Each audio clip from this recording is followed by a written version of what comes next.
السلام علیکم ورحمۃ اللہ وبرکاتہ حامدا و مصلیا اما بعد اعوذ باللہ من الشیطان الرجیم بسم اللہ الرحمن الرحیم۔ ناظرین کرام، عید الفطر کے دن کے بعض احکام اور آداب ہیں، بعض سنتیں ہیں اور بعض ایسے اعمال ہیں جنہیں نبی اکرم صلی اللہ علیہ وسلم اور صحابہ اکرام رضی اللہ تعالی عنہم انجام دیا کرتے تھے۔ ایک مسلمان ہونے کے ناطے ہمارے اور آپ کی ذمہ داری ہے کہ ہم ان اعمال کو جانیں اور اس کو اسی طرح انجام دیں جس طرح کہ نبی اکرم صلی اللہ علیہ وسلم اور صحابہ اکرام رضی اللہ تعالی عنہم نے انجام دیا ہے۔ نمبر 1، اگر آپ عید کے دن تک عید کی نماز کے لیے نکلنے سے پہلے تک اگر صدقۃ الفطر زکوٰۃ الفطر ادا نہ کیے ہوں تو آپ زکوٰۃ الفطر ادا کریں۔ نبی اکرم صلی اللہ علیہ وسلم نے فرمایا، من اداها قبل الصلاة فهي زکاۃ مقبولہ ومن اداها بعد الصلاة فهي صدقۃ من الصدقات، رواہ ابو داؤد، حدیث نمبر 1609۔ نبی اکرم صلی اللہ علیہ وسلم نے فرمایا، جو شخص صدقہ فطرہ کو، زکوٰۃ کو لوگ عیدگاہ جانے سے پہلے ادا کر دیا، نماز پڑھنے سے پہلے ادا کر دیا تو اس کا یہ صدقہ فطر کا اعتبار ہوگا اور اللہ سبحانہ وتعالیٰ اسے قبول کرے گا۔ لیکن اگر کوئی شخص صدقۃ الفطر نماز کے بعد ادا کرتا ہے تو وہ صدقۃ الفطر بول کے قبول نہیں ہوگا بلکہ عام صدقہ میں سے ایک صدقہ ہوگا۔ نمبر 2، غسل کر کے عید کی نماز کے لیے نکلے، اپنی صفائی ستھرائی کو یقینی کرنے کے بعد، یقینی بنانے کے بعد آپ عید کی نماز کے لیے نکلے۔ ان عبداللہ بن عمر رضی اللہ تعالی عنہ کان یغتسل یوم الفطر قبل ان یغدو الی المصلی، رواہ المؤطا، حدیث نمبر 428۔ حضرت عبداللہ بن عمر رضی اللہ تعالی عنہم عید کی نماز کے لیے نکلنے سے پہلے آپ غسل فرماتے تھے۔ ہم مسلمانوں پر ضروری ہے کہ عید کے دن عید کی نماز کے لیے نکلنے سے پہلے غسل کر لیں۔ نمبر 3، عید الفطر میں عید کی نماز سے پہلے آپ کچھ کھا پی لیں، کچھ کھا پی کر عید کی نماز کے لیے نکلے۔ اس کی دلیل ان انس بن مالک رضی اللہ تعالی عنہ قال کان رسول اللہ صلی اللہ علیہ وسلم لا یغدو یوم الفطر حتی یأکل تمرات ویأکلہن وترا، رواہ البخاری، حدیث نمبر 953۔ نبی اکرم صلی اللہ علیہ وسلم کا معمول بیان کرتے ہوئے حضرت انس بن مالک رضی اللہ تعالی عنہ فرماتے ہیں کہ نبی اکرم صلی اللہ علیہ وسلم عید الفطر کے دن کھجور کھا کر ہی نکلتے تھے اور وہ بھی طاق عدد میں کھاتے تھے، یعنی نبی اکرم صلی اللہ علیہ وسلم یا تو یہ 3، 5 یا 7 کے عدد میں کھجور کھاتے تھے۔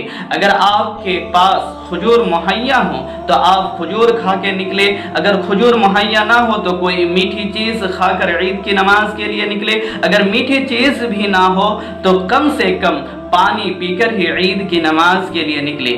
نمبر 4،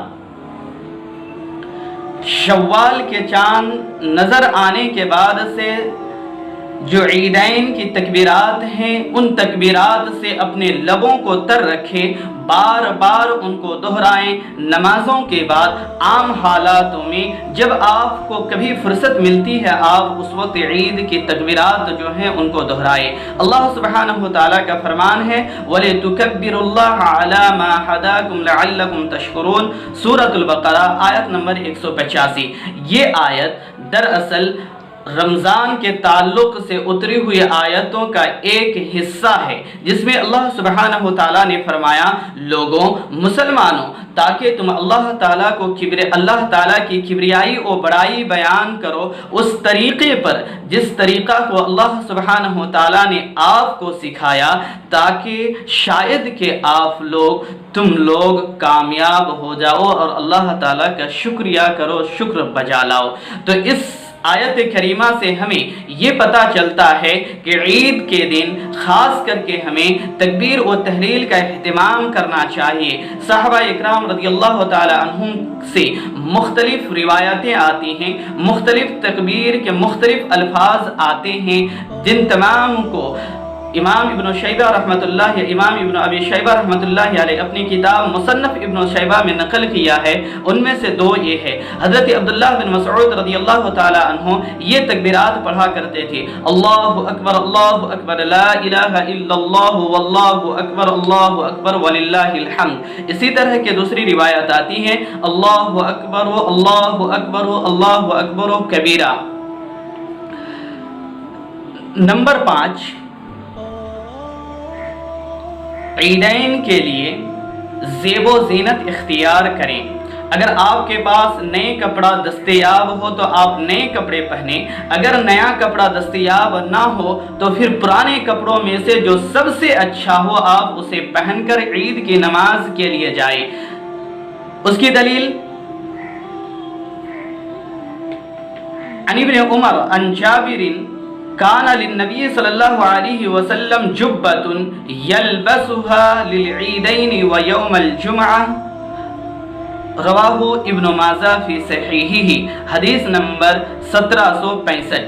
حضرت جابر بن عبداللہ رضی اللہ تعالیٰ عنہ بیان کرتے ہیں، نبی اکرم صلی اللہ علیہ وسلم کا ایک جبہ تھا، ایک بڑا سا لباس تھا، جنہیں نبی اکرم صلی اللہ علیہ وسلم عیدین کے دن اور جمعہ کے دن پہنا کرتے تھے۔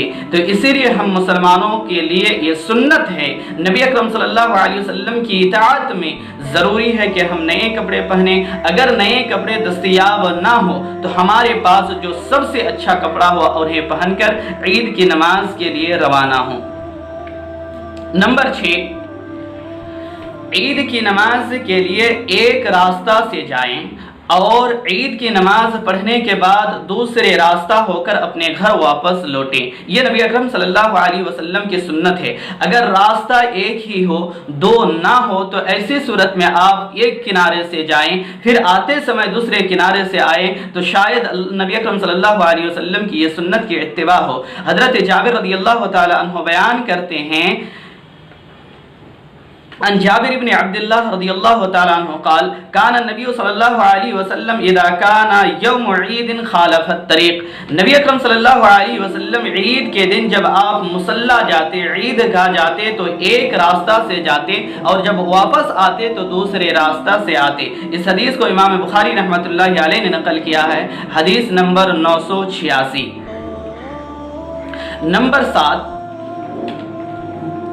عید کے دن جو سب سے اہم کام ہے وہ یہ ہے کہ ہم مسلمان نبی اکرم صلی اللہ علیہ وسلم کی اتباع میں، صحابہ اکرام رضی اللہ تعالی عنہم کی اتباع میں عیدگاہ جا کر نماز پڑھے 2 رکعت اور خطبہ کو بڑے دھیان اور غور سے سنیں۔ حضرت عبداللہ بن عمر رضی اللہ تعالی عنہ بیان کرتے ہیں، کان رسول اللہ صلی اللہ علیہ وسلم و ابو بکر و عمر و عثمان رضی اللہ عنہم کانوا یصلون العیدین قبل الخطبہ۔ اس حدیث کو امام بخاری رحمۃ اللہ علیہ اور امام مسلم رحمۃ اللہ علیہ دونوں نے نقل کیا ہے۔ حضرت ابن عمر رضی اللہ تعالیٰ عنہ بیان کرتے ہیں، 4 بڑے بڑے ہستیوں کا نام بیان کرتے ہیں، اس امت کے علم بردار کے نام بیان کرتے ہیں۔ وہ کون کون ہیں؟ نبی اکرم صلی اللہ علیہ وسلم، حضرت ابو بکر، حضرت عمر اور حضرت عثمان رضی اللہ تعالی عنہم عیدین کی نماز پہلے پڑھتے تھے خطبہ دینے سے پہلے۔ تو اس حدیث سے پتہ چلا اگر آپ امام ہو تو آپ پہلے عید کی نماز پڑھے پھر خطبہ دیں، لیکن اگر آپ امام نہیں ہیں، مقتدی ہیں، تو آپ پہلے امام کے ساتھ عید کی نماز پڑھے پھر خطبہ کو غور سے سنیں۔ نمبر 8، جو سب سے آخری بات ہے کہ عید کی نماز پڑھنے کے بعد ایک دوسرے کو تہنیت دیں، ایک دوسرے کو مبارکبادی دیں اور خوشی کا تبادلہ کریں۔ حضرت جبیر بن نفیر رضی اللہ رحمہ اللہ نبی صحابہ اکرام رضی اللہ تعالی عنہم کے اعمال بیان کرتے ہوئے فرماتے ہیں کان اصحاب النبی صلی اللہ علیہ وسلم اذا التقوا یوم العید یقول بعضهم لبعض تقبل منا ومنکم، رواہ ابن حجر فی فتح الباری، جلد نمبر 2 صفحہ نمبر 446۔ حضرت جبیر بن نفیر صحابہ اکرام رضی اللہ تعالی عنہم کے اخلاق حسنہ بیان کرتے ہوئے فرماتے ہیں، مکارم اخلاق بیان کرتے ہوئے فرماتے تھے سے صحابہ اکرام رضی اللہ تعالی عنہم اتنے عظیم تھے، ایک دوسرے کے غم اور خوشی میں اس قدر شرکت کرتے تھے، اللہ اکبر۔ صحابہ اکرام رضی اللہ تعالی عنہم عید کے دن ایک دوسرے کو مبارکبادی دیتے تھے، مبارکبادی دیتے ہوئے یہ کہتے تھے اللہ ہمارے اور آپ کے صالح اعمال کو قبول فرمائیں، اور عید کی تہنیت دینے میں، مبارکبادی دینے میں ہمارے اور آپ کے وہاں ایک کلمہ رائج ہے، ایک جملہ رائج ہے، عید مبارک۔ اس کے تعلق سے لجنۃ الدائمہ وغیرہ نے فتویٰ دیا ہے کہ کوئی شخص تہنیت کے تحت یہ کہنا چاہیے تقبل اللہ منا ومنکم صالح الاعمال، یا تقبل اللہ منا ومنکم، یا ان کے بعد بھی اگر کوئی شخص عید مبارک کہتا ہے تو اس میں کوئی حرج نہیں ہے۔ اگر آپ عید مبارک کہنا چاہتے ہیں تو ان کے ساتھ تقبل اللہ منا ومنکم کے کلمات بھی دہرائیں۔ یہ اصل ہے، عید مبارک کہنا یہ سنت تو نہیں ہے، لیکن خوشی کے تبادلہ کے لیے، اظہار مسرت کے لیے، ایک دوسرے کو خوشی میں شرکت کرنے کے لیے کہہ سکتے ہیں، لیکن سنت کے طریقے پر چلتے ہوئے اس دعا کو بھی تقبل اللہ منا ومنکم کو کہنا ضروری ہے۔